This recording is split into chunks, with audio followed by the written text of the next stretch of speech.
Transcription number 147, speed 100 words per minute. Start. One of the serious problems which has been dealt with is the food situation in the country. The President's address very rightly remarked that though it is not alarming, still it is serious. It is a grave concern. The economy in the country is also not very safe. All these are stark realities which the country and the leaders of society, as we are in this house, August House, will have to face. This August House and also the several houses in the states have given their approval to the 10th 5-year plan. It has been approved and it is already working through its first year of progress, may be very slow for several reasons beyond the control of the government of India. However, the food situation in the country indicates, as the statistics given by the Ministry of Agriculture show, that there is a steady increase in the production, and as such they have sounded a note of cautious optimism, though it may not have been appreciated by several critics as well as several people in the country because of the rising trend of prices. The rising trend of prices during the last 2 or 3 months clearly goes to show that the food situation is not satisfactory. I do not venture to say that it is deteriorating, but as somebody has remarked, the food situation appears to be a little grave because of lack of purchasing power of the consumer. In regard to food production, there are 3 factors. One is the producer, the other is the non-producer, and the third is the government. The producer in this country is mainly the agriculturist, and it is time to think seriously whether the Union Parliament should have to think positively whether in this country agriculture is to be given the pride of place ahead of industry, because it is the main industry of the nation. There is a clear distinction between agriculture and industry, and as it has been said by an eminent economist, there cannot be better industry unless there is an improved agriculture. An improved agriculture needs several factors to be considered before we assail the producer in the country.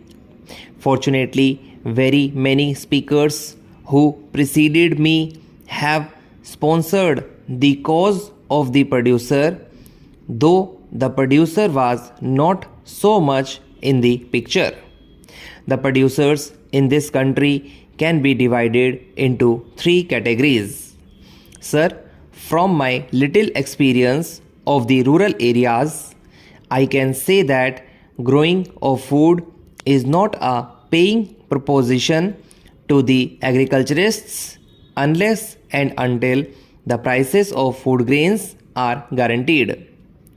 Ours is a marginal production, and we have to see whether this marginal production is to be stepped up to the point of self-sufficiency, in which case we have to see whether the producer needs any protection, whether guarantees can be given as regards the prices of food grains, whether parity of prices can be maintained for food grains vis-a-vis industrial products in our country.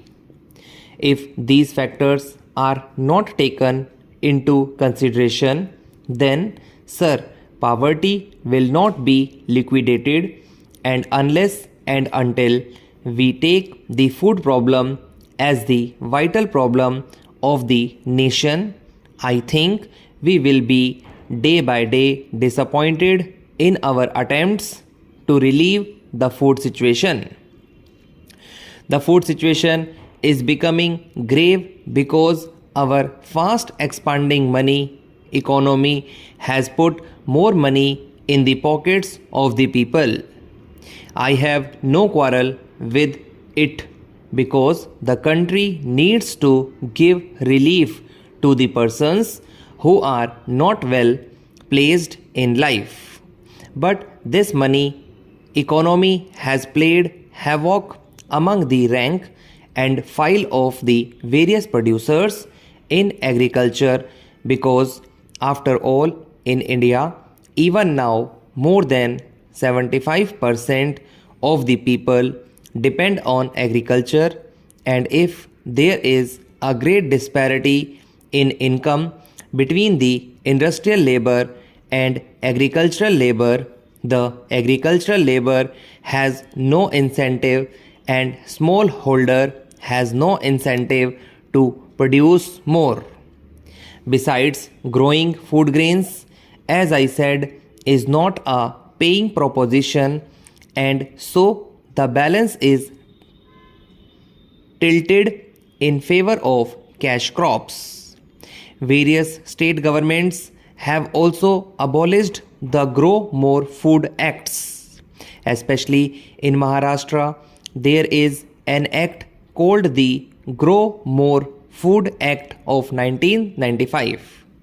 It lays down certain restrictions on the grower to assign more land for food production. That restriction having been removed, now the farmer is an individualist in his crop planning, and he does not care what crop the country needs, but he cares more for whether the crop is a paying proposition. It is natural human tendency that unless and until the business is remunerative, nobody follows it seriously. Though this tendency is found not only in India but everywhere, yet the agriculturist faces this question at all the more. Sir, our revered Prime Minister made a nationwide appeal that India should follow cooperative farming. Sir, cooperative farming still remains a dead letter, though there have been several eminent persons who have advocated the importance of cooperative farming. I believe the courts would have something to say on this classification of categories which has been attempted by the Joint Committee. How can we strip them of their rights? The shareholders have already been stripped of their virtues by the government, which does not trust them, and now we are called upon to deprive them of their rights in government companies. Even in a corporation, state corporation, although it is true that shareholders have limited rights where an infringement of the statutory powers by the corporation occurs, or where there is an infringement of their rights, the aggrieved individuals have a right to go to courts of law. Under this peculiar provision, if it is held to be valid, it will mean that the government, if it so minded, can deprive shareholders of all their rights. It is in the fitness of things that the shareholders should be given a fair deal in future.